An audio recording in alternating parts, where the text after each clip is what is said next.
Bismillahirrahmanirrahim. Assalamualaikum warahmatullahi wabarakatuh. Kita lanjutkan kajian kitab Bulughul Maram, kitab sholat, babul awaqit, bab tentang waktu-waktu. Sekarang hadisnya nomor 166. Dibacakan.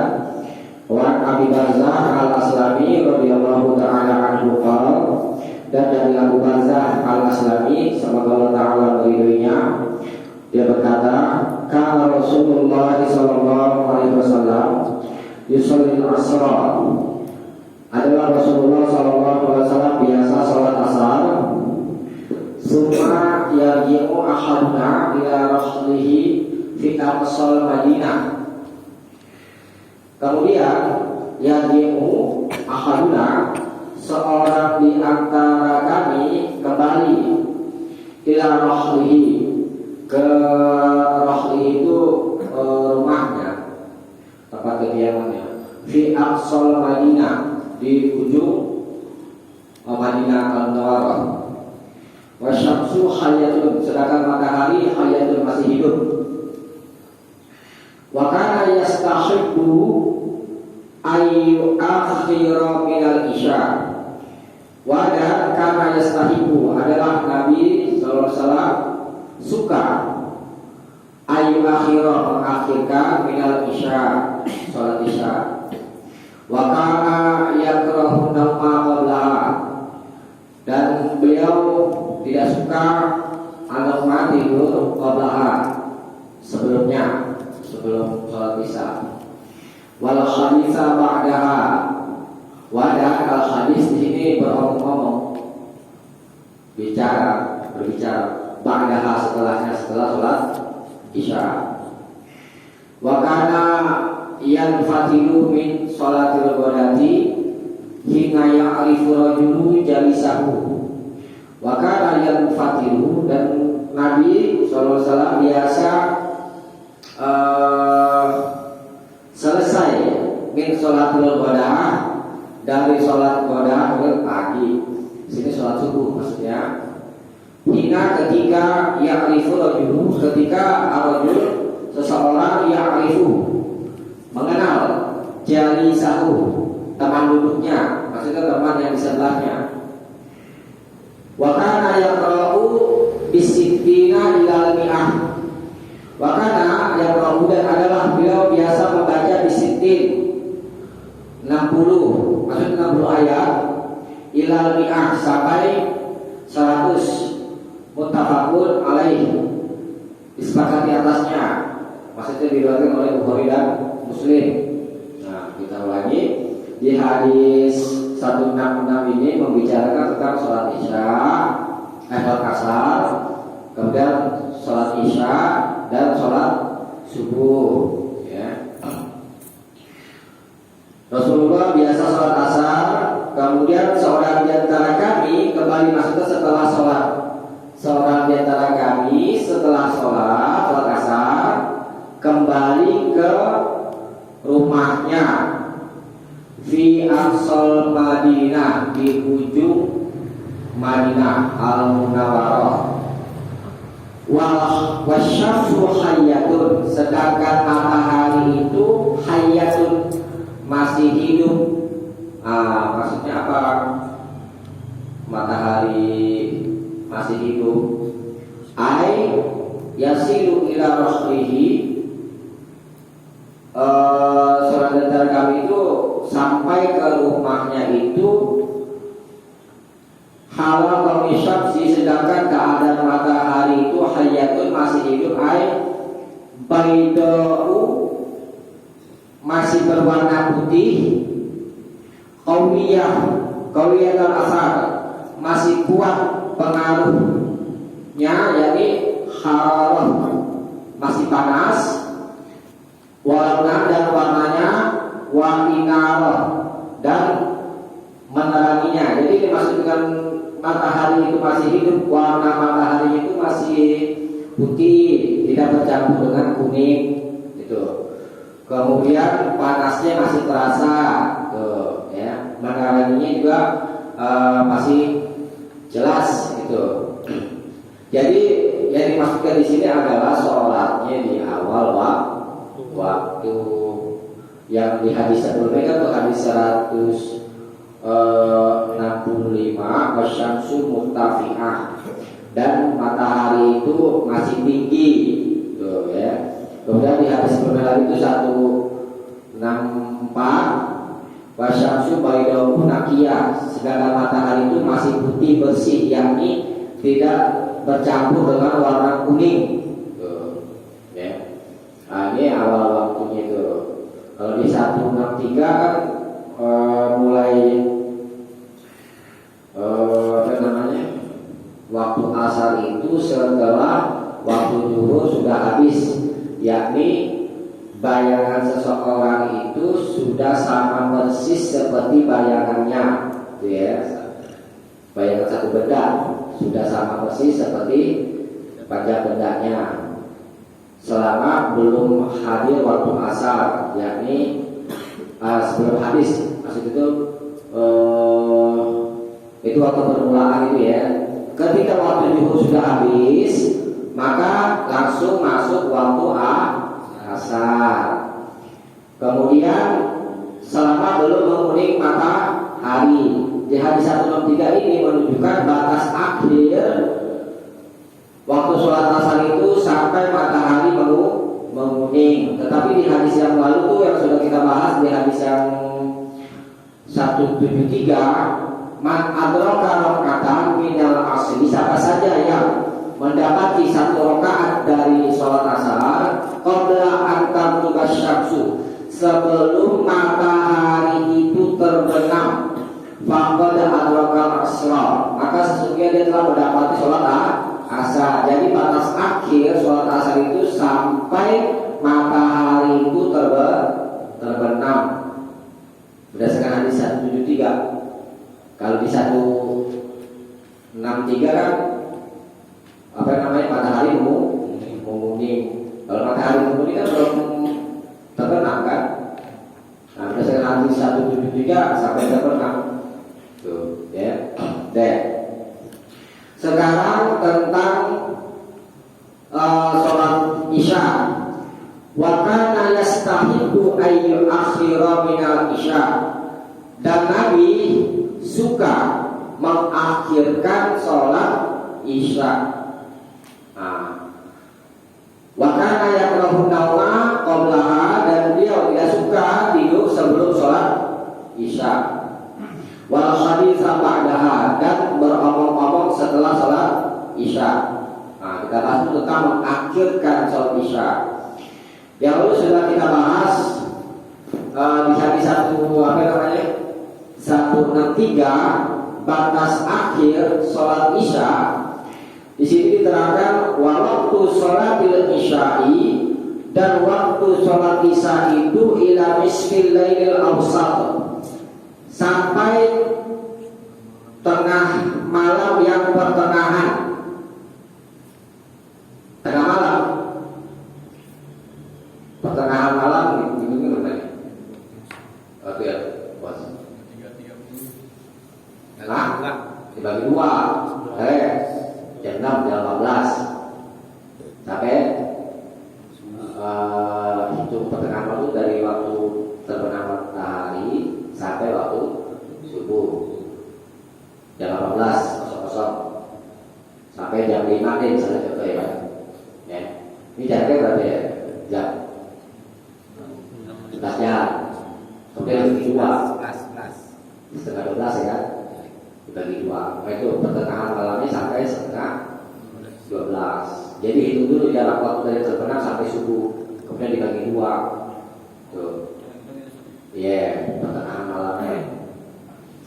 Nah, kalau sepertiga malam air akhir itu sekitar jam 1:30 kan. Tuh. Cara ngitungnya dibagi sepertiga. Itu dari coba deh, kalau dari pertengahan malam, dari pertengahan malam sampai ke waktu subuh Atau gini aja deh, dari terbenam matahari sampai pertengahan malam tuh berapa jarak waktunya itu? 5 jam setengah. Hah? 5 jam setengah. Apa? 5 jam? Dulu ada yang lupa juga hitungnya sepertiga. Dulu ya. Ada sebenarnya itu. Memang baru tahu juga. Ada ya.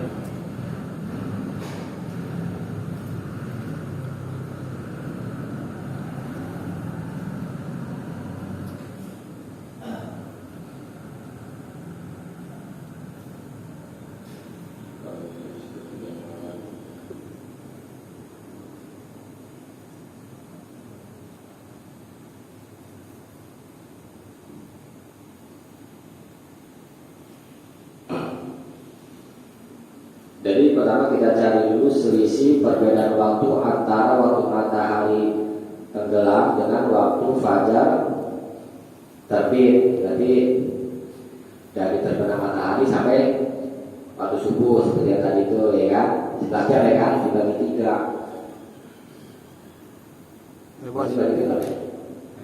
11 jam. 11 bagi 3 jam. Selisihnya kan 3 jam 40 menit kan? 3 jam 40 menit kan? Jadi kurangin aja dari waktu subuh. Misalnya tadi waktu subuh jam 5 kan? Dikurangin 3 jam 40 menit. 3 jam ini misalnya contohnya gitu. Hah? 1.20 ini selisih 1.20. Tengahnya aja 12. Enggak dari subuh nih. Jadi kan selisih waktu tadi 3 kan 11 jam. Dibagi sepertiga. 11 jam aja dibagi 2 aja kan berapa? 5 jam setengah kan? 5 jam setengah. Nah 5 jam setengah dibagi 2 jam setengah lebih. Bukan 2 jam setengah. Selisih waktu 11 jam itu. Maksudnya terus tadi cuma setengah, terus dihitung seperempat. Berarti setengah tambah seperempat aja. Berapa ya? 3/4. Berapa jadi? Di berapa tuh? 12 tambah 2. Dia jam 2an dia setengah 3an. Enggak 2 ini. Kalau 11 jam dibagi sepertiga 11 bagi 3 sama dengan jam 5. Jam 5 dikurang 3 jam 40 menit. Tuh. Jadi hasilnya jam 1 lewat 20. Tuh sepertiga malam. Ya. Kalau yakin, kalau di awal berarti dari jam 6 ditambah 3 jam 40 menit. Iya. 9.40. Iya, dari itu. Ya. Gitu. Jadi gitu sepertiga malam tuh jarak tuh selisih waktu dari terbenam sampai terbit matahari, kemudian dibagi sepertiga. Selisihnya ya maksudnya. 1.20. Ya. Jadi kita kembali lagi ke hadis 163. Di 163 ini menerangkan bahwa batas akhir sholat isya itu sampai pertengahan malam. Tetapi ini belum menunjukkan batas akhir, karena ada hadis-hadis lain yang menerangkan lebihnya, artinya melewati dari pertengahan malam. Seperti misalkan contoh, dilihat hadis 170 ya. Wa an Aisyah radhiyallahu anha, dan dari Aisyah semoga Allah meridhoinya, dia berkata, "A'taman Nabi sallallahu alaihi wasallam zata lailatin bil isya'i." Nabi sallallahu alaihi wasallam a'tama, melewatkan atau mengakhirkan sholat isya pada satu malam, hatta zahaba amadul lail, sampai zahaba telah habis amadul lail. Ammah di sini diartikan sebagian besar malam, ay kasirun minhu, sebagian besar malam, yakni apa ya? Sebagian besar malam, pertengahan malam maksudnya sampai melebihi pertengahan malam. Di sini maksudnya menyelisih kan, tadi 1/3 kan. Nah, kemudian di hadis lain yang ada di Bulughul Maram bisa bacakan ya. Itu diterangkan sampai dari jalan Abu Hurairah, kalau Rasulullah sallallahu alaihi wasallam, laula an asyqa ala ummati, sekiranya aku tidak memberatkan umatku, la amartuhum, tentu aku perintah mereka ayu akhiru isya'a, supaya mengakhirkan salat isya ila sulusil lail, sampai sepertiga malam, au nisfihi, atau setengahnya atau pertengahan malam. Riwayat Ahmad, Ibnu Majah, Tirmidzi, dan dia telah mengesahkannya. Nah, jadi ada hadis lain yang menyelisihi batas akhirnya itu sampai pertengahan malam. Jadi boleh sholat isya melebihi pertengahan malam sampai sepertiga malam ya di sini. Yang lalu sudah kita bahas bahwa awal dan akhir sholat itu ya sampai bertemunya dengan sholat berikutnya. Saya contoh sholat zuhur, habis waktu zuhur langsung masuk asar. Kemudian habis waktu asar langsung masuk maghrib. Isya bertemu dengan subuh. Lalu kita bahas kan. Nah, jadi batas akhir sholat isya itu sampai bertemu sholat berikutnya, yakni sholat subuh.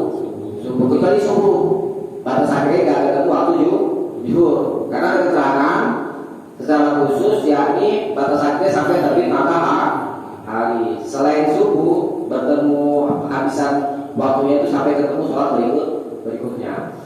Jadi yang di hadis 163 ya, penghabisan waktu sholat isya sampai pertengahan malam, ini maksudnya bukan menunjukkan batas akhirnya, tetapi waktu ikhtiar namanya, waktu yang dipilih dari pertengahan malam sampai sepertiga malam. Nah, kembali lagi ke hadis yang 166 yang wakana yastahibu ayu akhiral minal isya, dan adalah Nabi biasa mengakhirkan sholat isya itu setelah kita bahas tadi itu, yakni dari pertengahan malam sampai sepertiga malam. Ini waktu ikhtiar, waktu yang paling baik untuk melakukan sholat isya. Nah, berdasarkan apa ya? Sabda Nabi itu yang di hadis 170 tadi, kembali lagi. Summa kharaja, kemudian beliau keluar, fasalah, lalu sholat, waqala, dan beliau bersabda, innahu, sesungguhnya yang demikian itu la waktuha, benar-benar waktunya, yakni sholat isya. Laula an asyqa ala ummati, sekiranya aku tidak memberatkan atas umatku. Jadi waktu yang paling utama untuk melakukan sholat isya, yakni dari pertengahan malam sampai sepertiga malam. Terus bagaimana dengan hadis yang umum, sholat di awal waktunya itu lebih baik, yaitu hadis umum, tapi ini hadis khusus sholat isya, waktu yang lebih utama adalah dari pertengahan malam sampai sepertiga malam. Ini disebut sama ulama-ulama itu waktu ikhtiar, waktu yang dipilih, itu ya. Bisa ya, dia berwaktu ya. Dan lagi hadis Jibril yang menguatkan bahwa batas akhir sholat isya itu sampai waktu subuh itu ada diantaranya hadis Jibril, yakni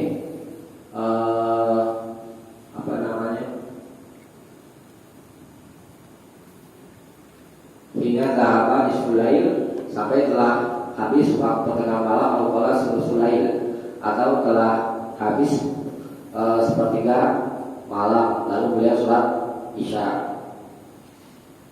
Kemudian di hadis lain, maka Jibril mengajarkan Nabi pada waktu itu sholat, summa sholat isya al-akhirah, kemudian dia sholat isya yang terakhir ketika telah habis sepertiga malam, telah lewat boleh. Jadi sholat isya sekalipun sudah lewat sepertiga malam boleh, batas akhirnya sampai subuh. Itu buat orang-orang yang telah lalai itu memang Enggak, batas penentuan waktunya, tetap penentuan waktu batas awal dan batas akhir. Jadi di antara itu boleh pilih, boleh sifatnya gitu ya. Nah, cuma kan kita diikat dengan hadis-hadis lain. Sholat yang lebih baik itu adalah di awal waktu. Kalau penentuan batas waktu, ya itu sudah diterangkan tadi itu, boleh di antara waktu itu kerjakan, sekalipun di akhir gitu. Kalau bicara hukumnya, tapi kalau bicara keutamaannya, jadi awal waktu. berarti nggak dosa dong Nggak dosa. kalau kita mundur sholat di akhir waktu. Nggak dosa. Kan sudah diterangkan waktunya, gitu. Cuma nanti terikat dengan suka meremehkan yang udah meremehkan kebaikan itu. Maksudnya ke situ. Kalau bicara hukum ya sah-sah aja. Kalau dia ada waktu. Jadi tidak hal melalaikan itu, meremehkan itu tidak mengambil keutamaan. Itu aja. Dan kemudian jadi dimaksud tidak mengakhirkan solusi itu tadi ya, dari pertengahan malam sampai sepertiga malam. Kemudian bahkan ayat nauma qablaha, dan Nabi tidak suka tidur sebelum sholat isya. Jadi sholat isya dulu baru tidur. Tapi ada juga kita itu pernah dengar kayak yang lalu itu sudah kita bahas itu ya di apa namanya, ini coba lihat di kembali lagi ke hadis yang membatalkan wudhu, bapak pembatal wudhu. Coba ya, bapak pembatal wudhu yang hadis pertama itu hadis 72.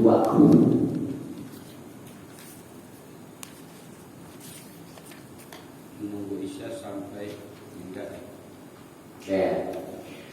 Anas bin Malik, dari Anas bin Malik bahwa dia berkata, karena ashabu Rasulullah sallallahu alaihi wasallam ala ahdihi, adalah sahabat-sahabat Rasulullah sallallahu alaihi wasallam pada masanya, yang taziruna al-isya, mereka menunggu sholat isya hatta tahfiqa ru'usuhum, sampai kepala mereka terangkut-angkut. Summa yusalluna, kemudian mereka sholat wala yatawaddaun, tapi tidak berwudu lagi. Akhrajahu Abu Dawud wa sahahahu Daraqutni wa asluhu fi Muslim, dan asalnya adalah di dalam Muslim. Ini tidur dulu atau sholat isya dulu di sini? Tidur dulu. Berlawan nggak dengan yang hadis tadi? Berlawan kan? Nah, jadi begini, bagaimana cara kita menentukannya? Ya kan? Kalau bicara keutamaan yang lebih baik, habis sholat isya jangan tidur sebelum sholat isya, kecuali kalau memang ada perkara-perkara yang penting. Ya, ini kan jadi Nabi dan para sahabat itu biasa menunggu jamaah. Kalau jamaah sudah hadir di awal waktu, maka mereka sholat di awal waktu. Kalau mereka tidak hadir, maka mereka mengakhirkan sholat sampai ini. Karena mereka menunggu, mereka sampai tertidur. Jadi boleh tidur, ya, tidur dulu baru sholat isya. Ya. Kalau memang tidak ada hal-hal yang penting gitu ya, itu jangan tidur dulu sebelum sholat isya. Begitu juga kita ngomong-ngomong tuh, ya, ngomong kalau ada keperluan yang penting juga boleh.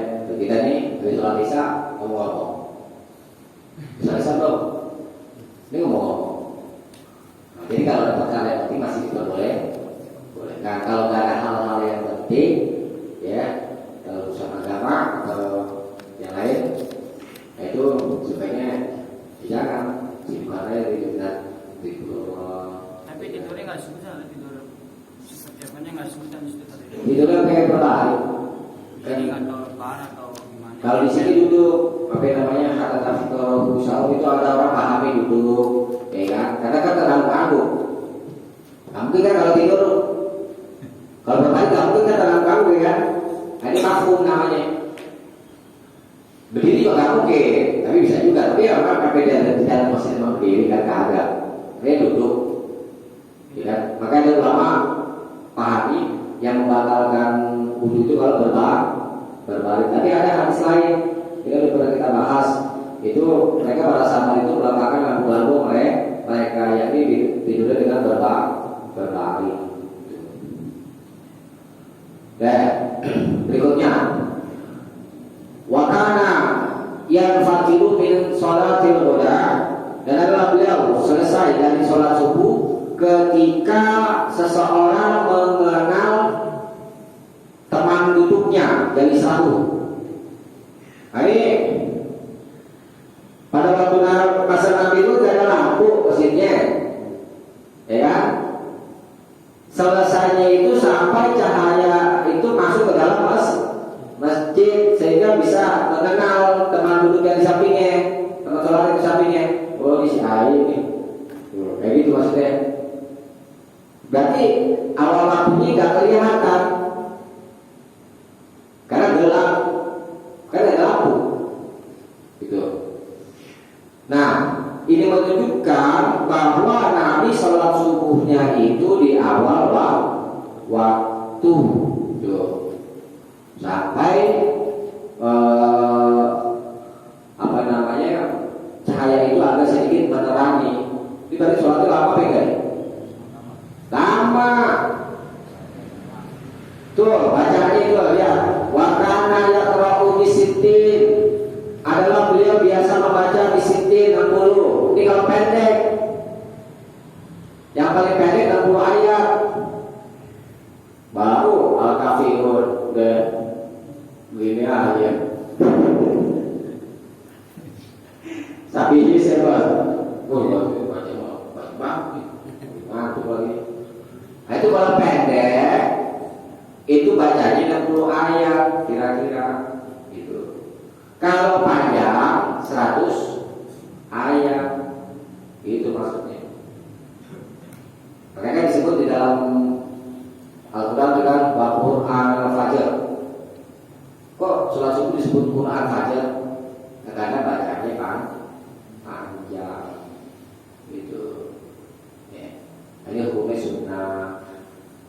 Kalau kita sama sahabat beda tingkat keimanannya. Kalau keimanan sahabat tuh tinggi-tinggi imannya.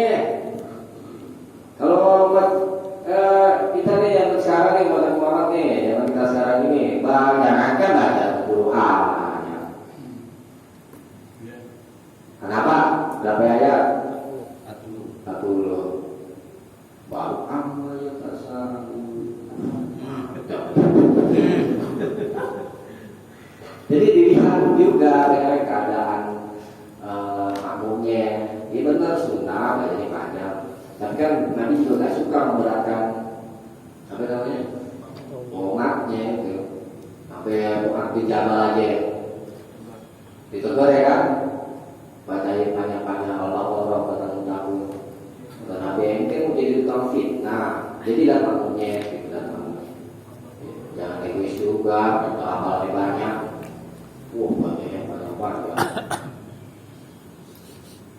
Pakai apa? Kayak gini. Kalau itu sudah kembali. Bapak pada tahu deh. Iya. Ada yang dari tembok.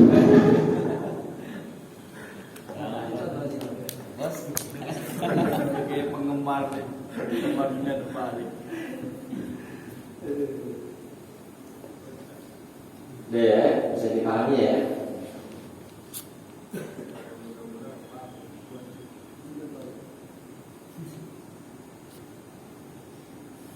Coba dibaca ini ringkasannya. Oke. Hadis 166. Hadis maksud 1, Nabi Shallallahu Alaihi Wasallam pernah sholat asar di awal waktu. 2, Nabi Shallallahu Alaihi Wasallam suka mengakhiri sholat isya. 3, Nabi Shallallahu Alaihi Wasallam sholat subuh di awal waktu. Hukum 1, wajib muqayyad. 2, sunnah muakkad. Muqaddad. 3, sunnah. Nah, ini jadi tentang yang wajib muqayyad ini.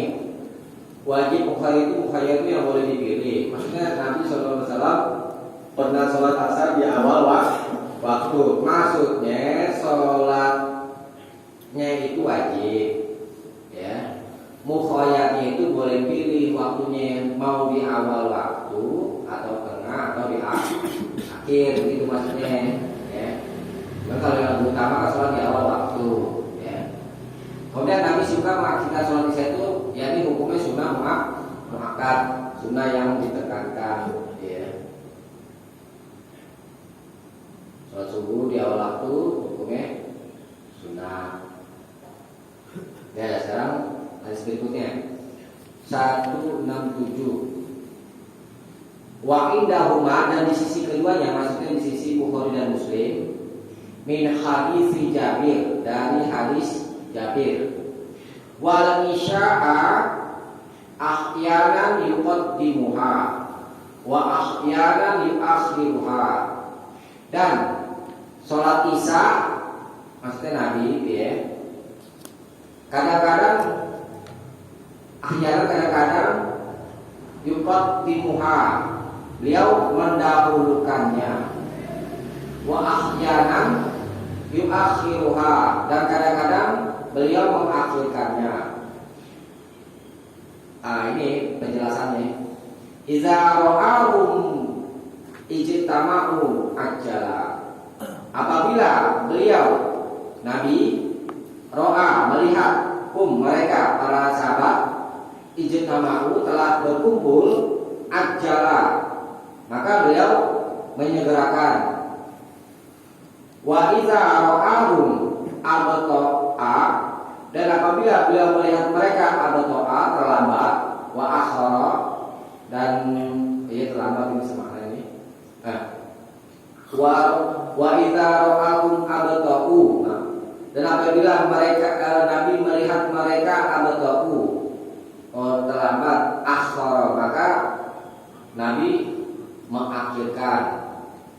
Wasubuhu, dan sholat subuh, karena Nabi Shallallahu Alaihi Wasallam yusalliha bigolas, dan Nabi Shallallahu Alaihi Wasallam biasa yusalliha, mensolatkan, maksudnya mengerjakan sholatnya, sholat subuh bigolas, ketika masih gelap. Golas itu gelap. Nah, ketika masih gelap. Nah, jadi kita bahas isya dulu. Sholat isya, kalau Nabi lihat jamaahnya berkumpul di awal waktu, maka Nabi segerakan.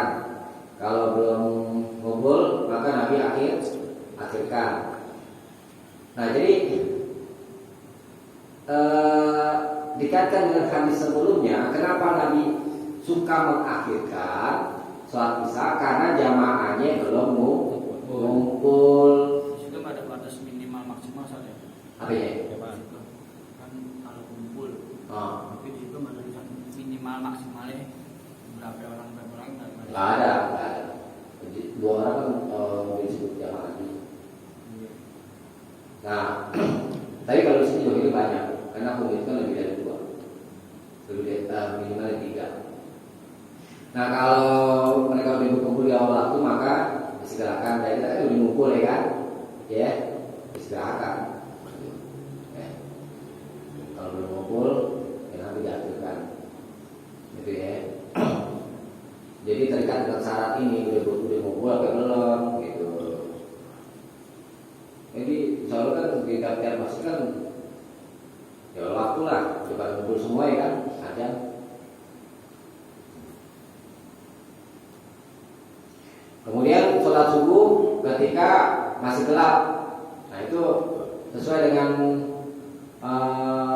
hadis sebelumnya dipahami dari hinaya al-furujul jadi sabu ketika seseorang mengenal teman sebelahnya itu selesainya.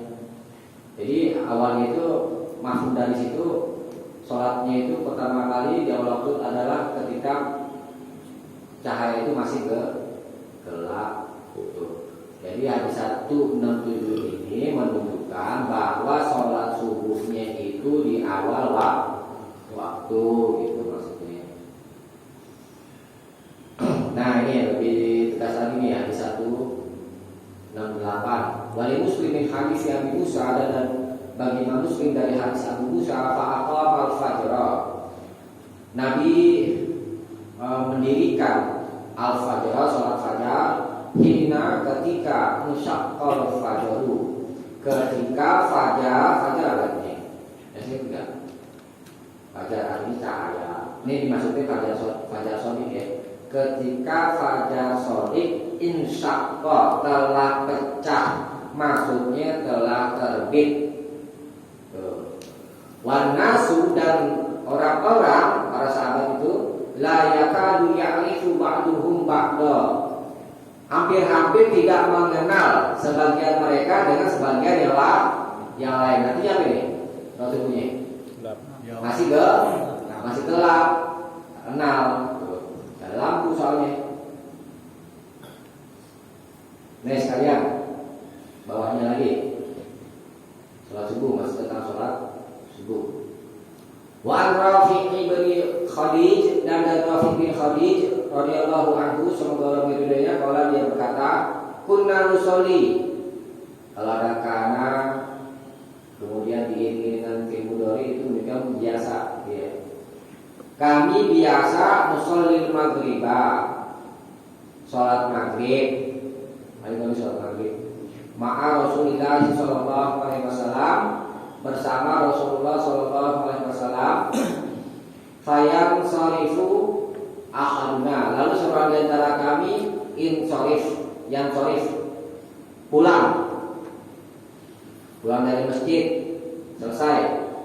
Wa innahu, dan sesungguhnya dia la yubsiru, benar-benar bisa melihat mawaqi'a nabalihi, mawaqi'a tempat-tempat jatuh nabalihi, anak panahnya. Muttafaqun alaih, Bukhari dan Muslim. Ini maksud apa ini? Udah selesai sholat maghrib ya, tapi masih melihat tempat-tempat jatuh anak panah. Maksud apa ini? Masih terang cahaya cahaya maghrib itu ya, safak ya kan, itu masih terang, masih menerangi. Kalau udah semakin menemui waktu isya kan makin gelap, gitu kan, karena safak ini dia hilang. Jadi mungkin waktu mengerjakan sholat maghrib di awal waktu. Coba dibaca dikasih. Hadis 167, 168. Hadis maksud 1 Nabi sallallahu alaihi wasallam pernah sholat isya di awal waktu dan pernah pula di akhir waktu. 2 Nabi sallallahu alaihi wasallam sholat subuh di awal waktu. Hukum 1 wajib buaya, 2 sunnah. Hadis 169. Hadis maksud Nabi sallallahu alaihi wasallam sholat maghrib di awal waktu. Hukum wajib buaya. Ya wajib yang boleh dipilih. Di awal waktu juga boleh, di tengah waktu juga boleh, di akhir waktu juga boleh. Hadis 170 sekalian itu tadi udah dibahas. Hadis 170. Hadis maksud menganjurkan sholat isya di akhir waktu. Hukum sunnah muakkadah. Ya, punya sunnah yang ditekankan. Mesti itu dulu gak sholat akhir waktu? Enggak. Kalau ngantuk ya tidur aja. Ayo sholat tahajud ya kan, harus itu dulu. Iya benar sholat tahajud. Mana tahajud kan bukan apa namanya menjauhi tempat tidur. Itu dimaklum bahwa itu tidur dulu. Tapi bukan satu ketentuan. Karena ada orang kan beranggapan kalau sholat tahajud itu ketentuannya harus tidur dulu. Tapi kalau nggak tidur, bukan sholat tahajud namanya, enggak lah. Boleh tidur, kadang belum boleh.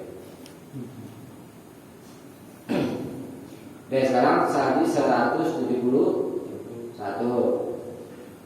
Wa'an Abi Hurairah radhiyallahu anhu, dan dari Abu Hurairah semoga Allah meridainya qala, dia berkata, qala Rasulullah sallallahu alaihi wasallam, telah bersabda Rasulullah sallallahu alaihi wasallam, idza shtaddal haru fa'abridu bis shalah fa inna shiddatal harri min fayhi jahannam, muttafaqun alaih.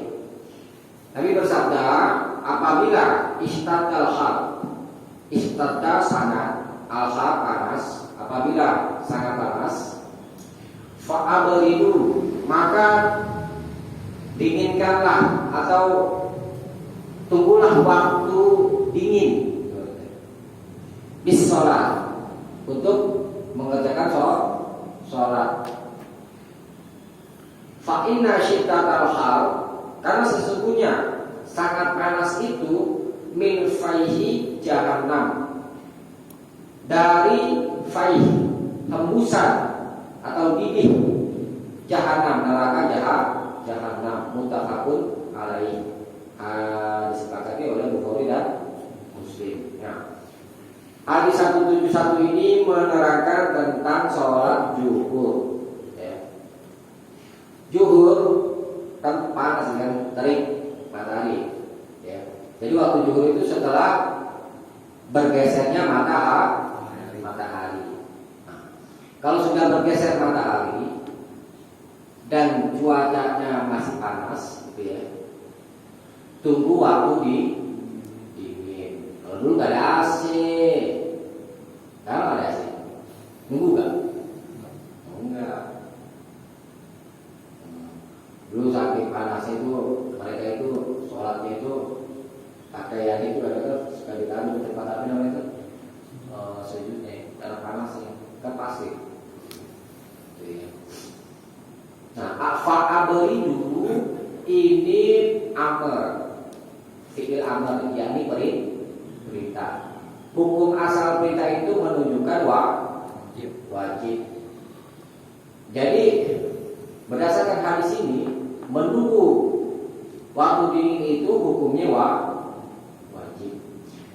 Tetapi perintah ini sudah dipalingkan dengan hadis lain, ya, yakni riwayat Ibnu Munzir, "Shallus sholata liwaqtiha." Tulis ya, dari memalingkan.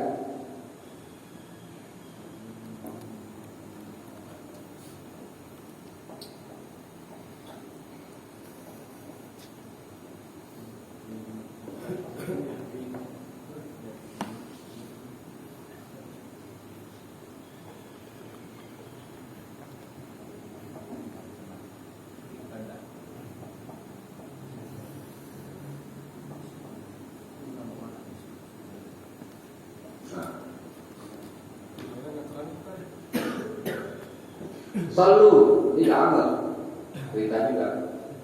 Sholat, maksudnya kerjakanlah sholat liwaqtiha, di waktunya, di awal waktu. Nah itu dalil yang memalingkan abridu.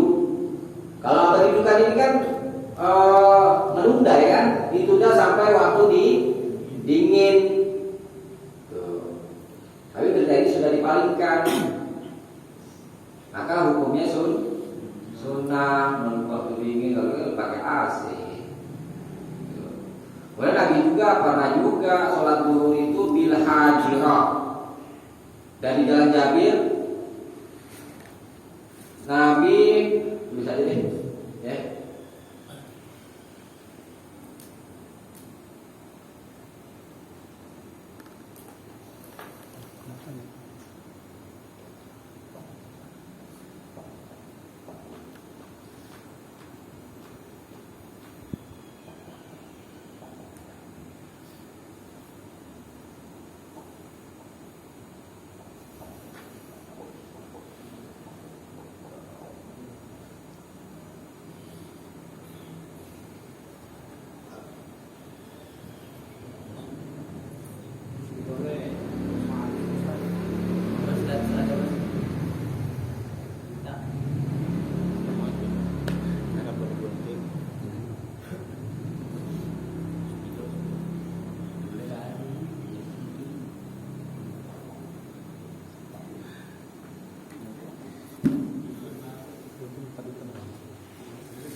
Nah, ini dari jalan Jabir, dia berkata karena Nabi SAW adalah Nabi SAW disolli zuhra, biasa mengerjakan sholat zuhur bil hajirah, ketika hajirah. Hajirah itu mana bahasanya itu syiddatul har. Syiddatul har panasnya sangat. Nah, kan berlawanan kan dengan saya tadi kan? Tadi kan idza shtaddal haru, apabila sangat panas fa'abridu, maka tunggulah waktu dinginnya. Tetapi di sini Nabi sholat zuhur ketika hajirah, yakni syiddatul har, ketika terik matahari sangat panas. Berlawanan enggak? Berlawanan. Jadi di apa namanya? Diringankan hukum fa'abridu itu menjadi sunnah, karena ada Nabi juga bersabda sholus sholata liwaqtiha pertama. Kemudian Nabi juga menyelisihi dengan perbuatannya, yakni karena Nabi SAW sholat zuhra bil hajirah. Ada Nabi SAW biasa mengerjakan sholat zuhur ketika matahari sangat panas gitu.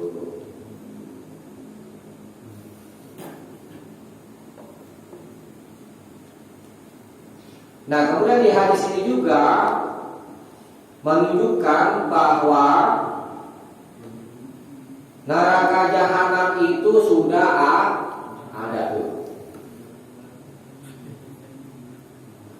Ya. Karena dia fa'inna syiddatal har, karena sesungguhnya panas yang sangat itu min faihi jahannam, dari hembusan neraka jahanam. Udah ada belum? Udah ada, itu kita nggak tahu neraka jahanam di mana. Belum ada. Tuh, lagi napas nih. Ambil napas sih kan. Kemudian ketika yang Islam juga ketika waktu saat, ketika udara juga sangat dingin sekali, itu juga termasuk hembusan dari neraka jahanam. Berarti neraka jahanam sifatnya ada yang dingin juga kan? Dinginnya tanya, dingin deh, ya. Ada panas, ada di Ini yang dinginnya kan disebutnya Cak. Oke? Di sini yang dinginnya dari Iya, ada di riwayatkan Nabi Johnson diriwayatkan oleh Penadapati. Jadi ketika udara sangat dingin, itu juga termasuk hembusan nafas neraka jahanam gitu. Nah, perlu tanyakan.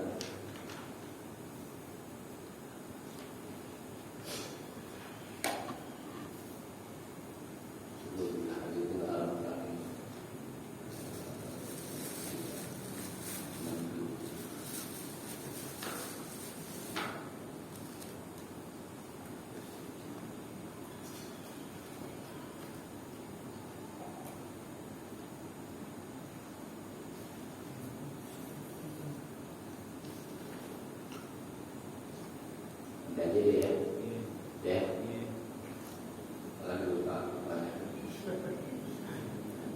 Supaya apa?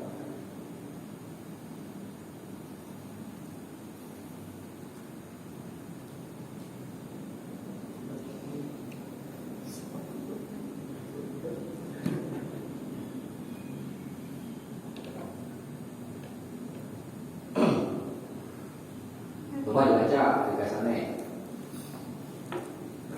Hadis 171. Hadis maksud menganjurkan mengakhirkan sholat zuhur apabila hari sangat panas, hukum sunnah. Nih, kalau pakai AC, nggak usah nunggu lah. langsung gas. Nih, kan karena begini, kalau lagi panas kan bisa nggak khusus sholatnya, gitu. Dan berikutnya wa'an Rafiq ibni Khadij, dan dari Rafiq ibni Khadij radhiyallahu anhu, semoga beridenya, qala dia berkata, qala Rasulullah sallallahu alaihi wasallam, telah bersabda Rasulullah sallallahu alaihi wasallam, asbihu bis asri fa innahu a'zamu li ujurikum. Rawahul khamsah wa sahahahu Tirmidzi, dan disahkan oleh Imam Tirmidzi wa Ibnu Hibban dan Ibnu Hibban. Di sini ada perintah asbihu, berpagi-pagilah bis subahi, dengan sholat subuh. Fa innahu, karena sesungguhnya dia a'zamu li ujurikum, karena sesungguhnya itu dia lebih besar ganjarannya untuk kamu. Ini berita hukum masalah apa ya? Wajib kan? Berarti sholat subuh di awal waktu wajib berdasarkan lafaz asbihu. Tetapi hadis ini apa namanya?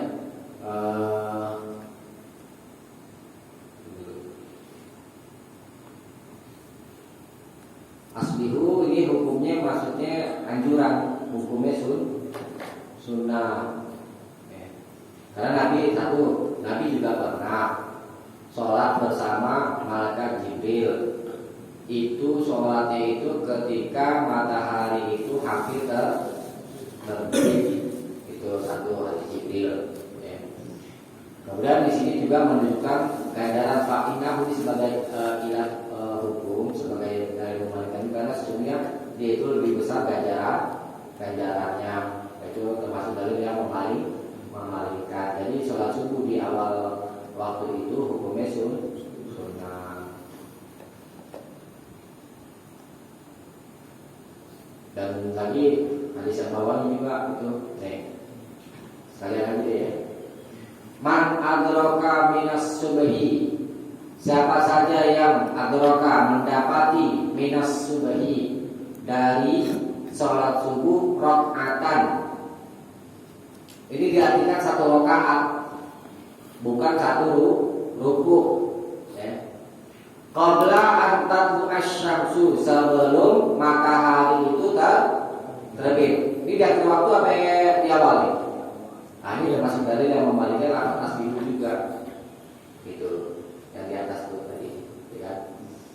Faqad adraka subha, maka sungguh dia telah mendapati sholat subuh.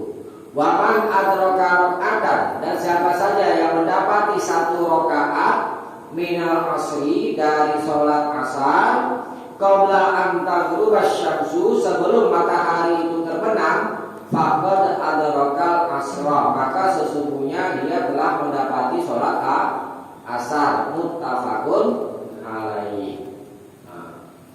Jadi misalkan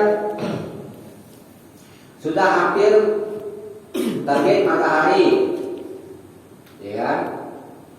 Kita sholat, kemudian dapat satu rakaat.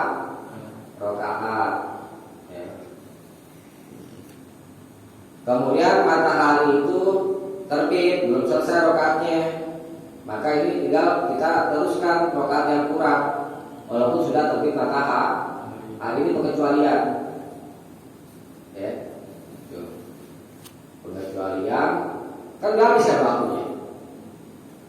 Kalau terbit matahari itu nggak habis kan, tapi ini kita disuruh lanjutkan. Tapi sini ada nggak keterangannya? Suruh lanjutin. Kan belum mampu kan satu rakaat, sholat subuh berapa rakaat? Sholat satu rakaat doang.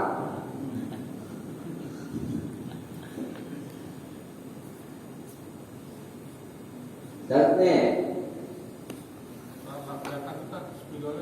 itu kelihatan. Saya tenang saja. Dulu kita baca sekali dulu, kan kita tertarik banyak ini. Kita baca sampai 1:4 ya, baca dulu. Terus nih banyak satu. Wali Muslim, dan bagi Imam Muslim dari Aisyah radhiyallahu anha, semoga Allah meridainya, nahwu semakna dengannya.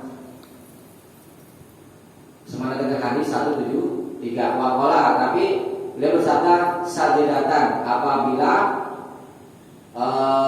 mendapati satu sujud. Nah, Sajidatan ini badalah rokatan sebagai ganti lafaz rokatin. Ya. Sumakola. Maksudnya gini. Ini apa namanya? Antara dulu lafaz sajidatan ya. Di riwayat Aisyah tadi sudah sampai di atas Abu Hurairah. Ya. Kalau 174 Aisyah di Muslim, ya. Kalau di atas Bukhari Muslim.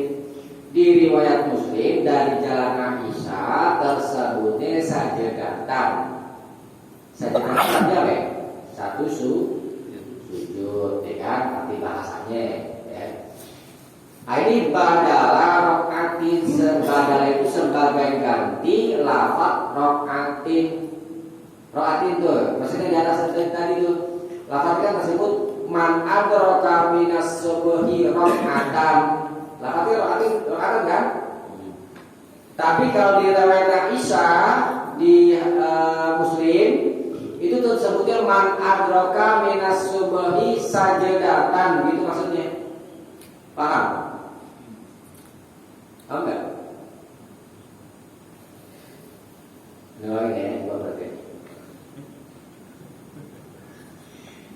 Coba diperhatikan dulu hadis 173 lafaz rokatannya tadi. Adroka rokatan. Ya, man adroka minas subhi rokatan, ya kan? Tuh, qabla antan dan seterusnya. Kemudian ada lagi di bawahnya, man adroka rokatan minal asli. Ada kan rokatan kan? Ya. Rokatan artinya apa? Ruku asal arti bahasanya. Nah, kemudian di riwayat Muslim hadis 174 dari jalan Aisyah semakna dengan hadis 173. Tapi Nabi bersabdanya begini, man adrone kan lafaznya sajadatan.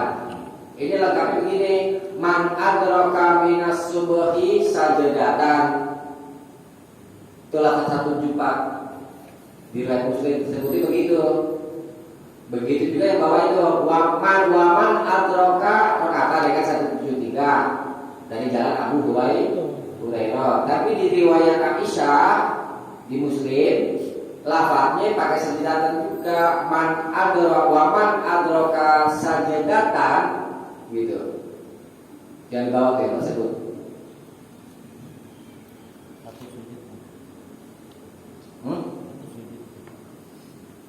Itu 74, itu paham betul. Yang lafaz sajadatan maksudnya disebut sama itu hajat. Yang diulang lagi ya. 174 wali Muslim dan di riwayat Imam Muslim. 174 tadi. An Aisyah dari jalan Aisyah radhiyallahu anha, semoga Allah meridhoinya. Nahwu semakna dengan hadis 173. Waqala, tapi Nabi bersabdanya gini, pakai sajadatan badalah sebagai ganti rokaatin. Maksudnya gini, di hadis 173 dari jalan Abu Hurairah. Kan Abu Hurairah kan itu yang meriwayatkan 173. Tersebutnya dengan lafaz rokaatan, man adroka minas subhi rokaatan. Tuh, lihat tuh. Rokaatan kan? Tapi kalau di Muslim dari jalan Aisyah dengan lafaz sajadatan badalah rokaatin sebagai ganti dari rokaatin. Jadi lengkapnya begini di Muslim dari jalan Aisyah, man adroka minas subhi sajadatan. Itu lafaz sajadatan itu begitu maksudnya, perlu dilengkapi. Paham? Summa qala, kemudian di seorang rawi. Kalau di sini yang berkatanya adalah seorang rawi berkata, was sajadatu, dan sajadah itu artinya satu sujud secara bahasa. Tapi diterangkan sama rawi, was sajadatu innama hiya rok'ah. Hanyalah dia itu maksudnya adalah rok'ah, satu rakaat. Jadi maksud dengan sajadah maksudnya rokaat, yakni 1 rakaat. Jadi semakna. Mau lafal sekalipun secara bahasa rakaatan dengan sajidatan itu kan berbeda secara makna. Kalau rakaatan itu kan 1 ruku, ya.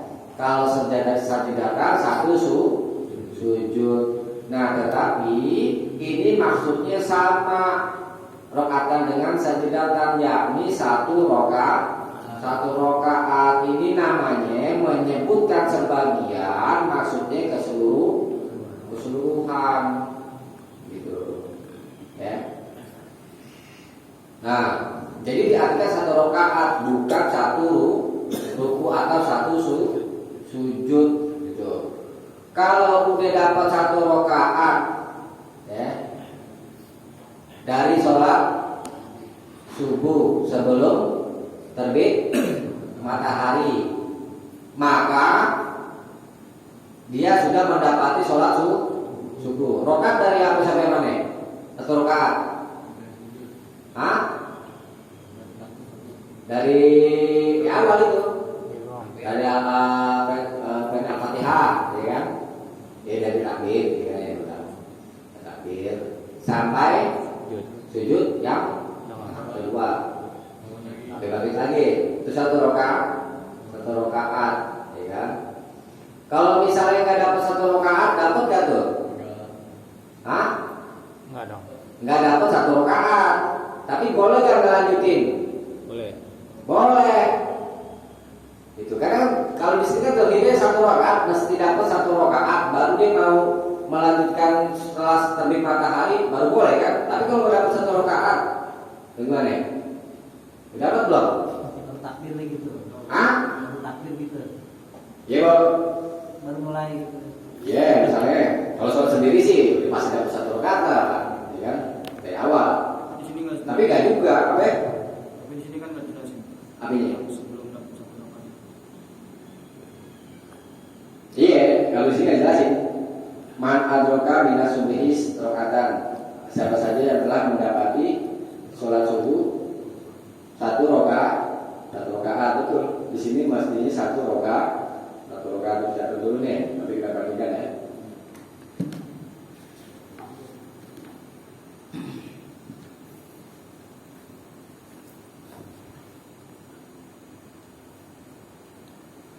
Contohnya, ini apa sih ya?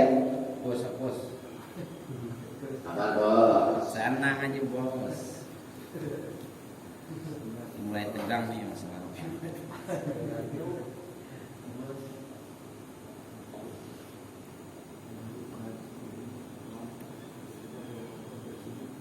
Kita jatuh dulu deh.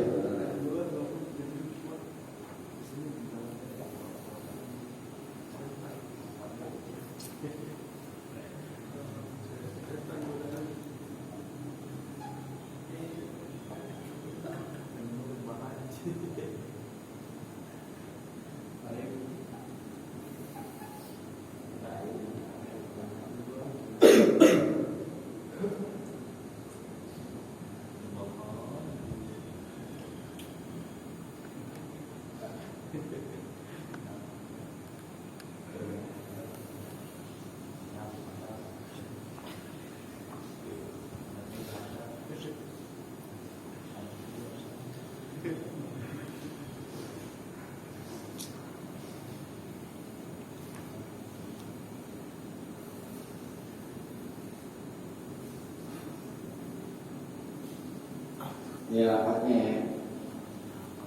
nih.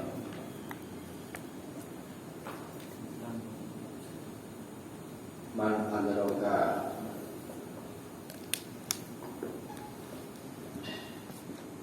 rakaatan minas sholat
hadis 173 ya.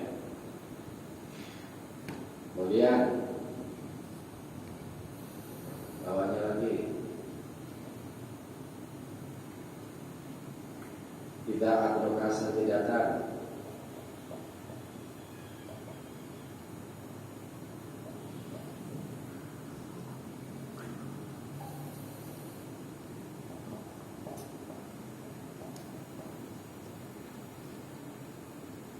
minas sholat dari sholat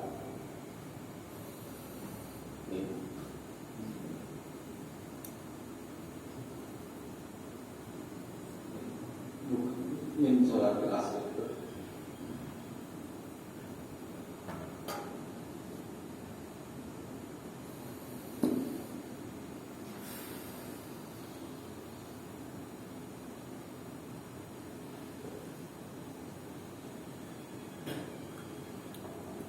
qabla an taghribas syamsu.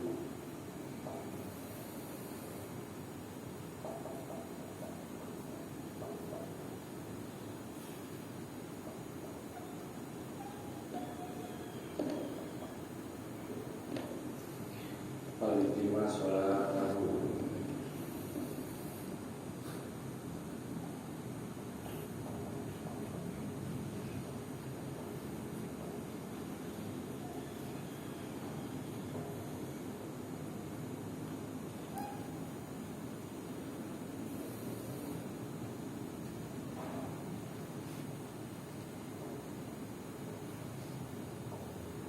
Wa iza adroka sajidatan yang tadi diriwayat Muslim.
Ini riwayat Bukhari.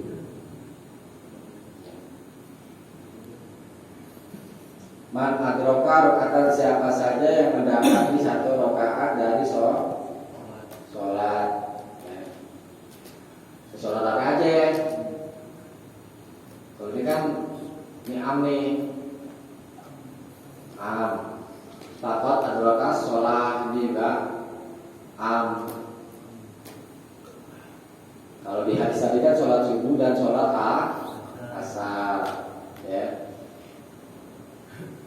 Kalau yang ini hadisnya lebih umum, jadi semua sholat, gitu. Semua sholat. Kalau kita sudah kerjakan itu sholat, kemudian sudah habis waktunya, tapi kita belum selesai jumlah rakaatnya, maka dikatakan dia mendapati sholat, maksudnya suruh terusin gitu, walaupun sudah habis waktu, ya. Nah, udah kita adroka sajidatan, dan apabila dia mendapati satu sujud minan sholatil asri, maaf ini, dari sholat asar, ya kan? Qabla an taghribasy syamsu, sebelum matahari itu terbenam, fal yutima sholatahu, maka sempurnakanlah sholatnya dulu. Sempurnakan ya tadi tuh, suruh sempurnain sholat yang kurang, jumlah rakaat yang kurang. Wa iza adraka sajdatan, dan apabila dia mendapati satu sujud min sholati subuhi, dari sholat subuh, qabla an tatu asyamsu, sebelum matahari itu terbit, fal yutimma sholat tahu. Ini perintah menyempurnakan jumlah rakaat yang kurang, ya. Tadi kan di hadis apa namanya?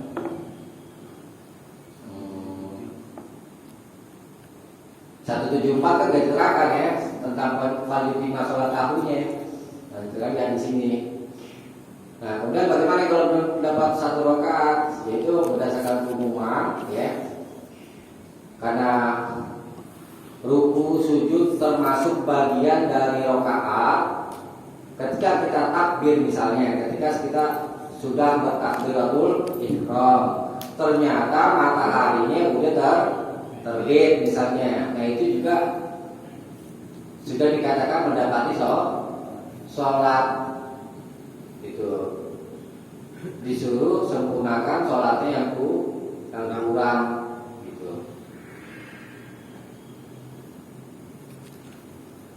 Nah itu yang di atas, zikru ba'di afrodil am, penyebutan sebagian. Ini kaidah sufi ini. Nih. Zikru ba'di afrodil am.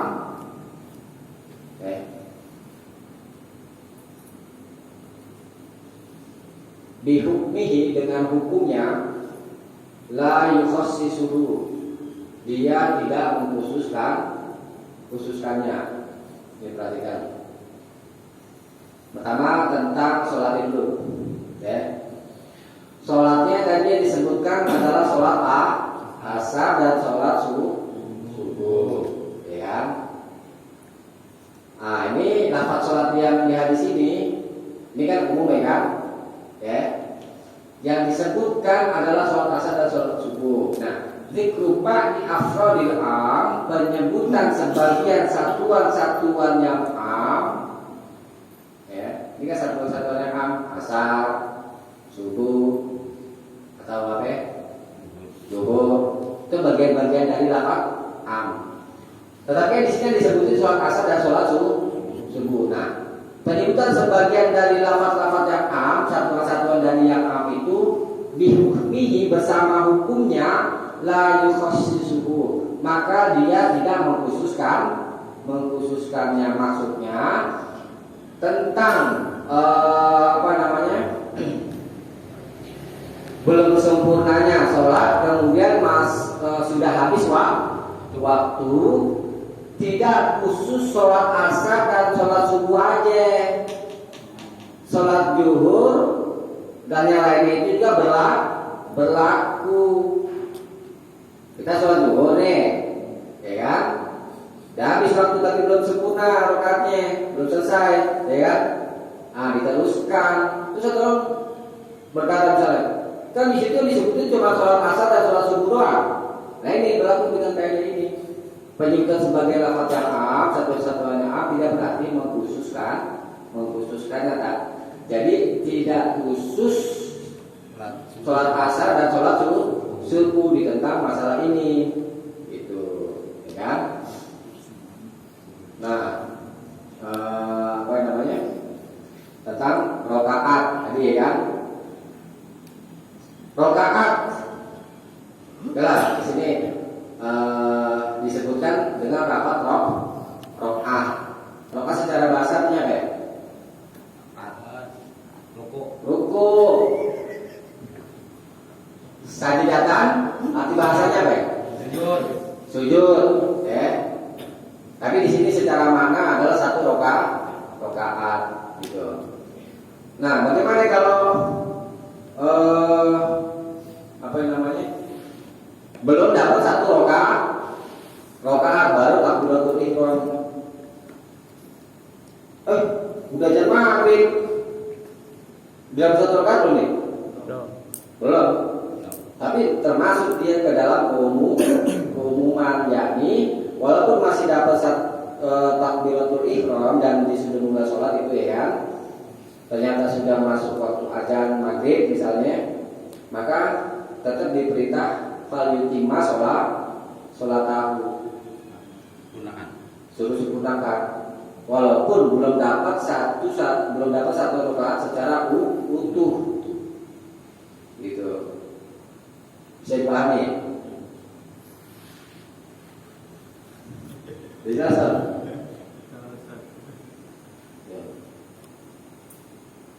Itu kalau misalkan sholat di masjid kan, kalau dia yang lain pada mau sholat maghrib terus apakah harus nunggu dia yang baru itu gimana? Misalkan di sholat di maghrib kan telat tuh waktu maghrib gitu misalkan, terus Telat sholat maghrib. iya enggak pas sholat asar ya, Sholat asar di waktu satu waktu pas maghrib, nah, terus itu gimana ya, sedangkan yang lain mau sholat maghrib kan, itu membatalkannya atau gimana? Enggak terus itu. Terus gimana yang lain sedangkan nunggu dia? Dulu ada agak bingung nih nanya. Sholatnya sendiri apa jemaah? Enggak. Jadi makanya dia mau nanya ini khusus sholat perorangan apa jemaah? Termasuk kalau jemaah enggak ya, belum selesai. Ini gini setelah seperti gini kasus dia di akhir waktu sholat asar. Iya. Dan dia mau masuk maghrib, kan dia dapat satu rakaat tuh, lanjut kan masuk maghrib. Nah sedangkan dia ini masih dalam kondisi sholat asar. Tapi Iya. jamaah dia pengen sholat maghrib, nanti gimana nih? Ya terusin fal yutimma sholatahu. Apakah yang jamaah itu mengabaikan dia nih dari sholat asarnya gitu kan, jadi nggak diajak jamaah sholat maghrib gitu. Ya baik kan aja. Kalau lain. Ya baik kan. Biar aja. Nafsi-nafsi deh. Iya benar. Mereka juga kan begini, kita juga nah. Berarti sholat dia kan dari perkara lain kali ya? Iya. Gak apa-apa, terusin aja. Bang, dari situ apa teh kobra? Apa ya? Itu kobra maghrib sebelum maghrib. Iya, maksud sebelum terbenam matahari, sebelum maghrib, sebelum masuk waktu maghrib, udah dapat satu rakaat.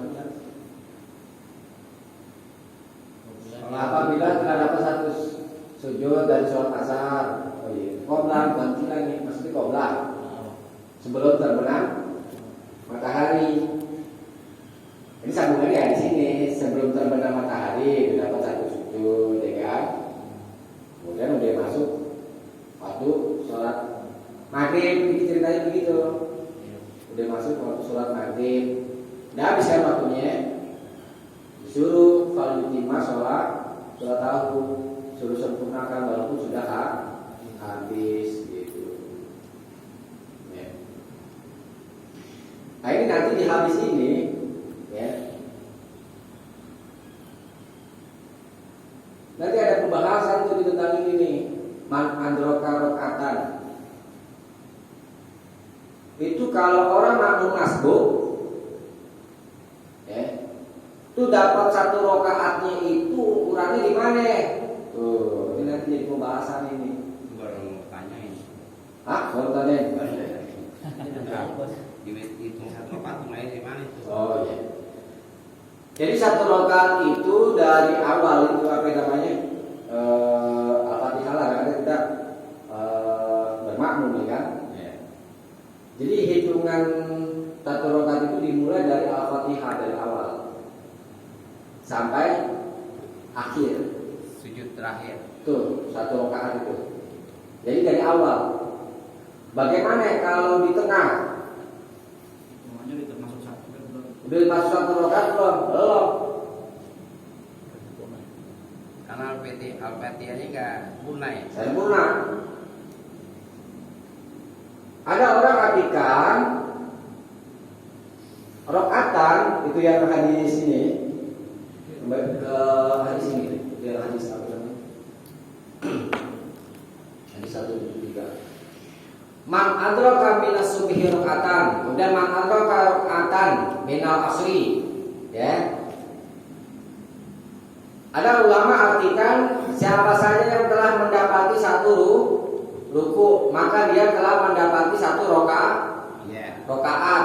Sehingga makmum masbuk yang mendapati imam sedang ruku, kemudian dia takbir dan langsung ruku, maka dia dianggap sudah dapat satu rakaat. Ini satu pendapat. Buat tuh satu Dulu. Nah, ada lagi pendapat yang lain. Siapa saja yang mendapati rakaatan. Rakaatan di sini diartikan satu rakaat. Kok bisa beda ya? Yang satu ulama artikan satu ruku, Pendapat satu rakaat. pendapat satu rakaat. Ruku secara bahasa, itu kan rakaat jadi secara bahasa artinya ruku. Rakaatan secara istilah itu diartikan satu rakaat. Tentu berbeda secara hakikatnya ya kan, ruku dengan satu rakaat. Nah, bagaimana mendudukannya? Kalau dari secara bahasa bertemu dengan istilah, maka yang didahulukan adalah istilah. Tuh. Jadi yang lebih kuat pendapatnya, yakni dengan arti satu rakaat bukan satu ruku. Jadi makmum masuk yang mendapati imam sedang ruku, kemudian dia takbir ihram dan masuk ruku, ini dianggap belum dapat satu rakaat. Kalau di sholat asar kan sama zuhur itu gimana? Kalau misalkan dia pas Allahu Akbar terus makmum yang lain, imam yang lain dia turun ruku. Beli apa? Beli ruku. Belum dapat. Itu gimana di kemana pas Itu dapat. Jadi yang dimaksud dapat dengan dapat satu rakaat itu dia bermakmumnya itu dari awal pembacaan Al-Fatihah. Baru dianggap dapat satu rakaat. Dihitung mulai satu rakaatnya dihitung mulai ya. Ya. Kalau bisa Fatihah, Kita dari awal Fatihah kalau di sana untuk apa? kalau selesai Fatihah Belum dapat. Mulai satu rakaat dihitung ya. Full berarti mulainya dari Al-Fatihah. Iya. Meskipun ketinggalan Alhamdulillah, tapi udah masuk Ar-Rahman nggak bisa. Enggak. Karena Al-Fatihah kan nggak full berarti. Iya. Kalau umpamanya cuma dapatnya cuma Al-Fatihah cuma 4 ayat, ketinggalan 3 tetap nggak bisa ya. Nggak bisa. Oh, dari awal. Jadi bis basmalah dari tadi. Nah makanya itu yang jadi imam tuh baca Al-Fatihahnya dan cepet, ya cepet. Banyak kan di akhir tuh, yang akhir tuh. Ya mesti apa namanya itu memahami juga. Artinya ada juga orang lain yang berpendapat seperti itu. Itu dia harus menyempurnakan bacaan Al-Fatihah. Bang Dodi yang memahami itu sahabat yang ketinggalan satu, Jangan mengulangi. nggak diperintah mengulangi. Iya memang tidak ada perintah mengulangi, tapi itu tidak berarti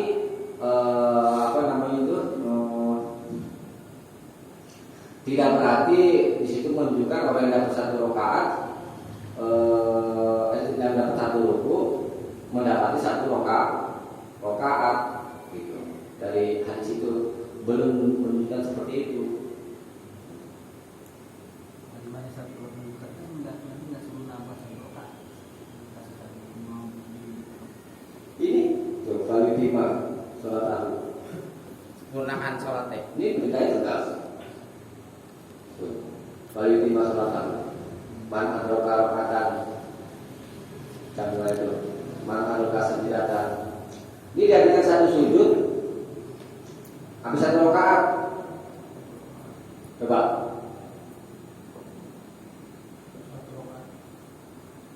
Ini sajidatan.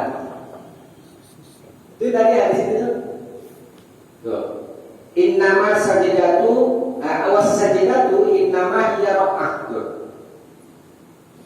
Satu sujud di situ maksudnya satu rakaat tuh. Tahu ini ngomong. Tapi tadi bilang cuma ada Fatihah yang gimana? Nggak ada satu rakaat. Ya karena memang di sini diartikan satu rakaat bukan satu ruku. Jadi perselisihannya ulama itu tentang masalah ini pemahaman tentang lafaz rakaat. Oh berarti hadis yang di atas tuh yang 170 yang dijelasin di bawah itu yang sama Aisyah bahwa masuk rakaatan itu sujud ya tadi. Bukan, yang maksud dengan sujud itu adalah satu rakaat. Ini dia. Kalau di bahasa kan satu sujud, ya kan? Di situ diterangkan sama rawinya yang maksud dengan sujud di situ adalah satu rakaat. Ini bagian sampai sujud satu rakaat itu nih. Nah, jadi dipahami dulu letak masalahnya, letak masalah kenapa mereka berbeda pendapat tentang masalah itu tadi. Permasalahannya adalah dasar pemahaman lafaz rakaat. Tadi yang dibilangin. Ada ulama artikan dengan arti bahasa, yakni satu ruku. Makanya orang yang dapat satu ruku bersama imam, dia sudah dapat satu rakaat. Tuh ya tadi tidak begitu, nggak usah perlu mengulangi. Memang mereka bawa dari itu. Ada ulama juga pahami rakaatan diartikan satu rakaat. Bagaimana kita pilih pendapat yang mendekati kebenaran? Tadi lu bilang kalau ada lafaz bahasa, arti bahasa bertemu dengan arti istilah, maka yang didahulukan adalah arti istilah. Jadi pendapat yang kuat, rakaatan di sini adalah dengan arti istilah satu rakaat, bukan satu ruku. Kan dari perintah mengulangi lagi, ini paling 5 sholat tahu. Maka sempurnakanlah sholatnya.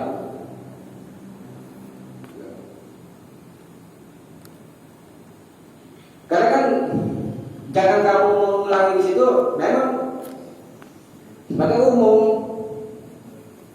Ketika itu sahabat yang sholat begitu, sholat itu ini, nih sambil jalan nih ruku, nggak dapetin imam bersama mau tuh lagi ruku tuh, dia jalan begini, tuh.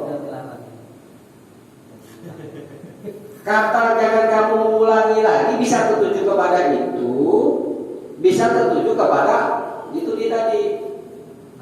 Nama rakaat itu rukunya.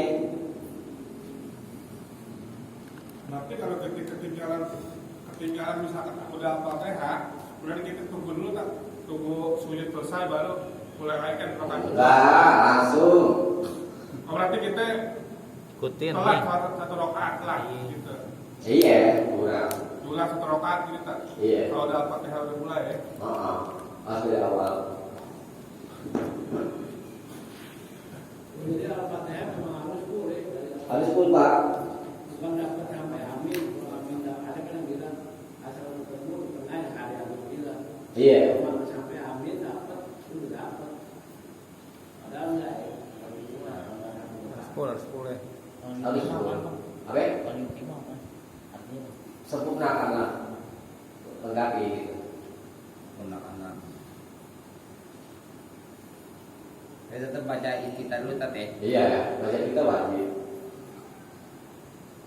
Nah, takbir atau ikhram, kan kita harus baca iftitah dulu. Baca iftitah, kemudian baca ta'awud, baru kerjakan yang dikerjakan oleh imam. Misalnya imam sudah ruku langsung kita Mengikuti imam ya. Iya. Tapi kita nggak boleh nunggu sampai imam naik dulu. Enggak boleh Langsung aja ya. Langsung. Takbir. Udah ya, habisin dulu ya. Levelnya, Masih biar mantap juga. Lapas Bila kalau satu rakaat nggak dapat Al-Fatihah nggak dapat, kan yang bilang tunggu aja dulu Al-Fatihah naik lagi ke rakaat 2, ketahuan kan kurang satu. Benar nggak? Nggak boleh. Kan tadi Boleh, jelas. kan? Nah, jadi setiap kalau kita terlambat datangnya imam udah setengah Al-Fatihah tetap kurang satu, kan? di tengah-tengah misalnya gitu. Iya. Tetap kurang satu. Iya. Tapi kan banyak juga yang bilang asal dapat Al-Fatihah sampai amin itu salah. Ada yang bilang itu biasanya gitu kalau Al-Fatihah dapat nggak apa. Tapi kalau kurang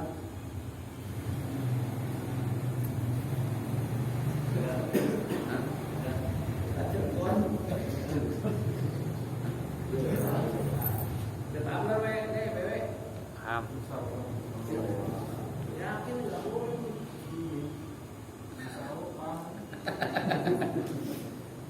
Jadi yang maksudnya mendapatkan ruku satu rakaat itu karena bahasa itu. Iya, memahami lafaz rakaat itu Secara bahasa ya. iya, yang mengatakan dengan ruku ya.